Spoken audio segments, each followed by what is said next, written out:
जहां पर मुझे संघर्ष करना पड़ा। कई बार हताश होकर के मैं पूज्य बाबूजी से, जब वो जीवित थे, तो उनके सामने जाकर के कहता था कि बाबूजी जीवन में संघर्ष बड़ा है। तो उन्होंने बहुत अच्छी बात बताई। उन्होंने कहा कि बेटा, जब तक जीवन है तब तक संघर्ष है।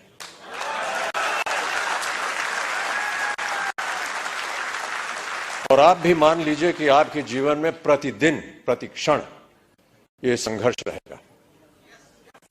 और आप लोगों को वादा करना पड़ेगा कि ये संघर्ष में आप लगे हैं, आगे भी आगे आप संघर्ष करते जाएंगे, ताकि जो भी कार्य आप उठाएं उसमें वो संघर्ष जो है वो नजर आए।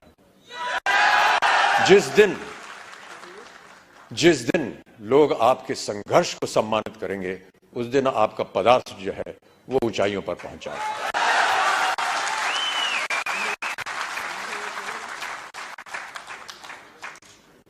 माता पिता का सम्मान करना हमारी संस्कृति रही है भारत में, और हम सब हमेशा उनकी बातों को याद रखते हैं।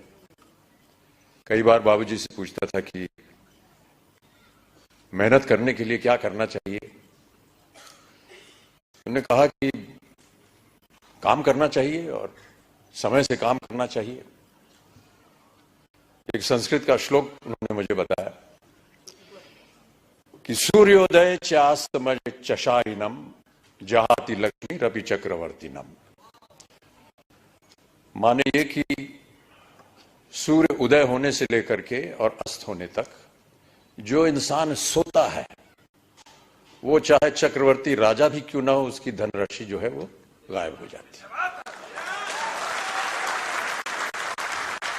तो सूर्य उदय होने से पहले आपको उठना पड़ेगा और न्यूट्रीचार्ज को आगे बढ़ाना पड़ेगा।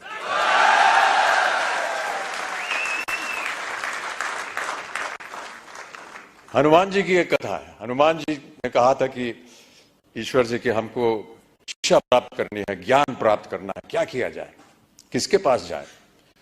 उनसे बताया गया कि आप सूर्य के पास जाइए। सूर्य देवता जो है वो ज्ञान का भंडार है, उनके पास आप जाएंगे तो वो आपको ज्ञान दे सके। तो हनुमान जी गए सूर्य देवता के पास। तो सूर्य देवता ने कहा, भैया मैं तो चलायमान हूं, चलता रहता हूं, कैसे तुमको शिक्षा दूंगा मैं। तो हनुमान जी ने कहा कि आप ज्ञान मुझे देते जाइए और चलते रहिए, मैं आपके सामने उल्टा होकर के चलूंगा। तो आप चलते रहेंगे, मैं आपके सामने उल्टा होकर के चलता रहूंगा और ज्ञान प्राप्त हो जाएगा मुझे। कहने का तात्पर्य यह है कि सूर्य के आगे आपको चलना पड़ेगा, तभी जाकर के आपको ज्ञान प्राप्त होगा, तभी आपका संघर्ष जो है वो सफल होगा। प्रोत्साहित करने के लिए एक कविता की कुछ पंक्तियां हैं। इससे पहले मधुशाला की एक पंक्ति पढ़ी गई थी, क्षमा चाहता हूं, उसमें थोड़ी बहुत त्रुटियां थी। जो यहां सज्जन पुरुष आए थे, उसको मैं दोबारा एक बार सुनाना चाहूंगा आपको कि मदिरालय जाने को घर से, मदिरालय जाने को घर से चलता है पीने वाला, किस पथ से जाऊं असमंजस में है वो भोला भाला, अलग अलग पथ बदलाते सब, पर मैं ये बतलाता हूं कि राह पकड़ तू एक चला जल, पा जाएगा मधुशाला।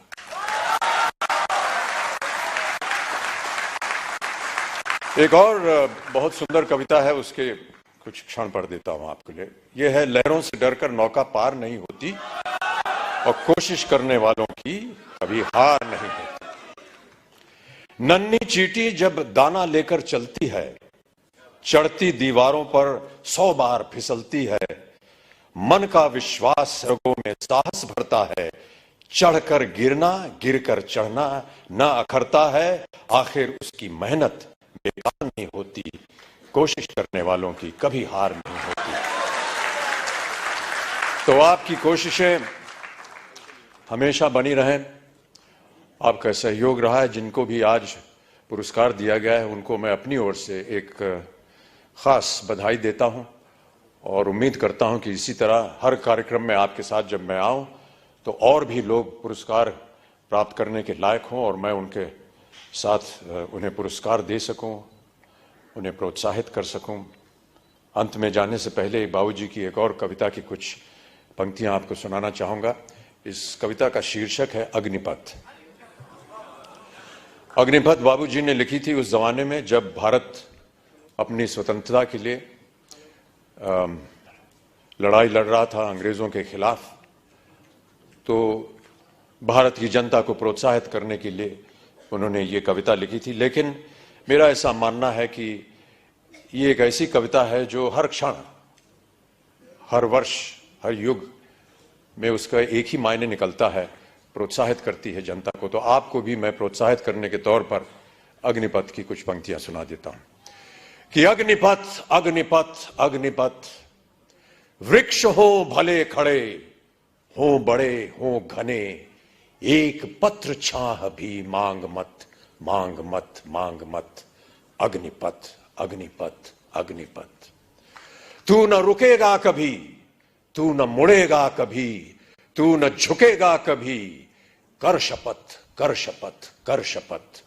अग्निपथ अग्निपथ अग्निपथ, ये महामनुष्य है, चल रहा मनुष्य है, अश्रु श्वेद रक्त से लथपथ लथपथ लथपथ। अग्निपथ अग्निपथ अग्निपथ। मैं आशा करता हूं